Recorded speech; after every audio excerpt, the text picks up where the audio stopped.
हाँ, तो हम पढ़ रहे थे भोजन नली, ग्रॉस नली, जिसमें आती है भोजन नली ग्रस का निगला हुआ ग्रास नली अथवा ग्रसिका में जाता है। जो भोजन अपन चबाते हैं फिर वो ग्रास नली में जाता है। चित्र 2.2 में देखिए, ग्रसिका गले एवं वक्ष से होती हुई जाती है। ग्रसिका की भित्ति के संकुचन से भोजन नीचे की ओर सरकता है और इसमें एक धीरे धीरे संकुचन होता है, जिसके कारण भोजन नीचे की ओर खिसकता जाता है। वास्तव में संपूर्ण आहार नाल संकुचित होती रहती है, मतलब हिलती रहती है धीरे धीरे, तथा कंपन होता है तथा यह गति भोजन को नीचे की ओर ढकेलती है। चित्र 2.7 कभी कभी हमारा आमाशय खाए हुए भोजन को स्वीकार नहीं करता, फलस्वरूप वामन के द्वारा मतलब उल्टी के द्वारा उसे बाहर कर दिया जाता है।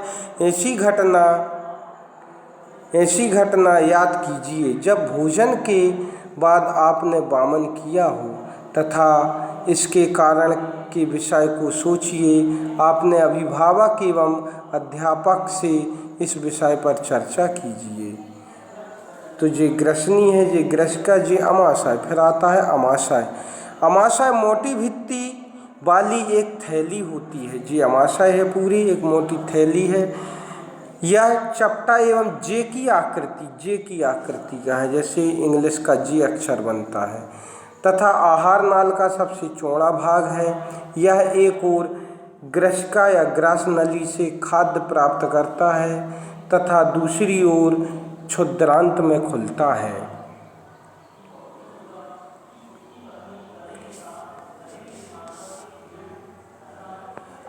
आमाशय का आंतरिक स्तर सतह श्लेष्म, मतलब एक पदार्थ होता है श्लेष्म पदार्थ, चिकना हाइड्रोक्लोरिक अम्ल तथा पाचक रस स्रावित करता है। श्लेष्म आमाशय की आंतरिक स्तर को सुरक्षा प्रदान करता है।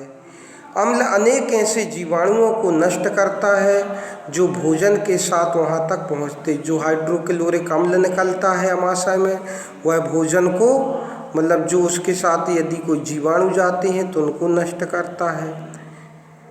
यह माध्यम को अम्लीय बनाता है और माध्यम उधर का अम्लीय बनाता है। भोजन को सड़ने से बचाता है आमाशय में, जिससे पाचक रसों को क्रिया करने में सहायता मिलती है। पाचक रस जठर रस प्रोटीन को सरल पदार्थों में विघटित कर देता है। फिर आता है क्षुद्रांत। यह छोटी मतलब आंत का एक भाग होता है। क्षुद्रांत लगभग 7.5 मीटर लंबी अत्यधिक कुंडलित नली है। यह यकृत एवं अग्नाशय से मतलब इससे अग्नाशय और यकृत से जो पदार्थ निकलते हैं तो इनको प्राप्त करते हैं। इसके अतिरिक्त इसकी भित्ति से भी कुछ रस निकलते हैं। यकृत गहरे लाल भूरे रंग की ग्रंथि है जो उदर के ऊपरी भाग दाहिनी ओर अव्यवस्थित होती है।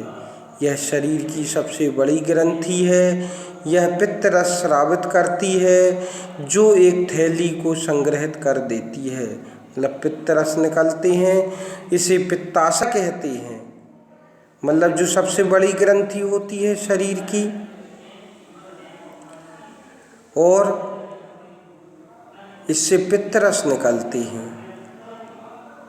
यह वसा में पाचन में महत्वपूर्ण भूमिका निभाती है। अग्नाशय हल्के पीले रंग की ग्रंथि है जो आमाशय के ठीक नीचे स्थित होती है। अग्नाशय रस कार्बोहाइड्रेट प्रोटीन पर क्रिया करता है, इसके सरल रूप में परिवर्तित कर देता है। आंशिक रूप से पचा हुआ भोजन अब क्षुद्रांत के निचले भाग में पहुंचता है, जहां आंत रस पाचन क्रिया को पूर्ण कर देता है। कार्बोहाइड्रेट सरल शर्करा जैसे कि ग्लूकोज में परिवर्तित हो जाते हैं। वसा अम्ल एक ग्लिसरॉल तथा प्रोटीन एमिनो अम्ल में परिवर्तित हो जाता है।